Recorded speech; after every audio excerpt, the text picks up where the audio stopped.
Good morning সবাইকে। তো দেখতেই পাচ্ছ আমি বিছানার চাদর টাদর পাল্টে নিয়েছি আজকে, কারণ 4 দিন ছিলাম না পুরো ধুলো ধুলো হয়ে সব কীরকম হয়েছিল জানো তো।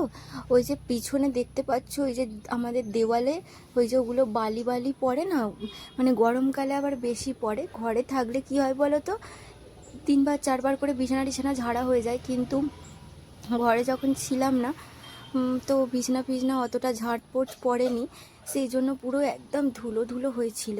আর ওই যে মাজন রাখার ডিপেটা দেখছো না দিকটাতে, পুরো মানে হাত দেওয়া যাচ্ছিল না, এত ধুলো। তো সব যেগুলো আছে সব নামিয়ে ভালো করে খবরের কাগজটা আবার ভালো করে ঝেড়ে পুছে পেতে, আর ওই মাজন রাখার ওটাতে মানে আমার অনেক কিছু থাকে, চিরুনি থেকে কাঁচি থেকে সব কিছুই থাকে।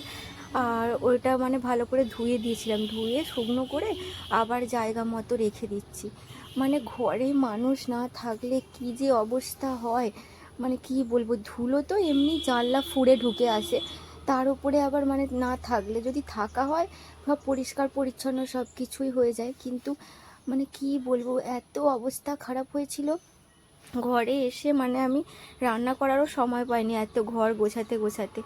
যাই হোক, সব ঘরটর গুছিয়ে টুচিয়ে চান করে ফ্রেশ হয়ে নিয়েছি।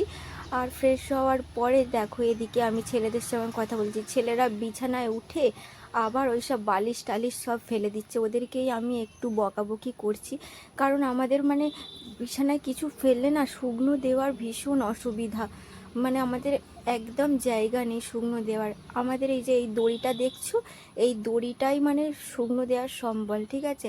আমাদের মানে প্রথমে সকালবেলা একবার কাঁচা হয়ে গেছে, তো এখানে দিয়ে শুকনো করে নেওয়া হয়ে গেছে, আর তারপরে বাকিগুলো এগুলো স্নান টান করে এগুলো শুকনো দিচ্ছি। আর আজকে এত পরিমাণ হাওয়া দিচ্ছে, মানে কিছু রাখা যাচ্ছে না। আমি ওই আমার শাশুড়ি মার সঙ্গে কথা বলছিলাম যে আমার একটা নাইটি আমি ওখানে দিয়েছিলাম, আর কি হয়েছে জানো তো, হাওয়াতে পুরো মানে দুটো ক্লিপ নিয়ে পুরো আমার জলে ফেলে দিয়েছে নাইটিটাকে। মা বলছিল কি চান করার সময় নাইটিটা কুড়িয়ে দেবে, পুরো আমার নতুন নাইটি পুরো শুকনো হয়ে গিয়েছিল জানো, সেটা জলে পড়ে গেছে। আর এইটুখানি আমাদের সম্বল। যাই হোক, এখানে চলে এসেছি পুজো দেওয়ার জন্য। আর এই যে জায়গাটা দেখতে পাচ্ছ, এখানটা হচ্ছে আমার গোপাল সোনা আর লোকনাথ বাবার ঘর। এখানে আমার গোপাল বাবু আর লোকনাথ বাবা থাকে। আজকে মিষ্টি নিয়ে আসা হয়েছে, মিষ্টি দিয়ে আমি পুজো দিয়ে দিচ্ছি।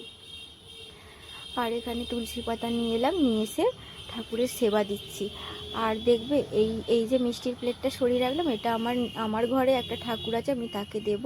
আর আমার এই ধারটাতে আছে সব মানে সব ঠাকুরের দিকটাতে, মানে ভোলানাথ বলো, মা রাজবল্লভী মা বলো, সব কিছু এদিকটাতে রয়েছে। আর দেখো এখানটাতে আমি ধূপবাতি জেলে ঠাকুরকে একটু দেখিয়ে দিয়ে তারপরে আমি নিচে আবার জল দিতে যাব। তো যাই হোক, ভিডিওটা আর বড় করব না, পুজো করতে করতেই আমি ভিডিওটা শেষ করছি। আশা করছি তোমাদের ভালো লাগবে। যাই হোক, যদি ভালো লাগে প্লিজ লাইক করো, কমেন্ট করো, শেয়ার করো। সবাই সুস্থ থেকো, ভালো থেকো।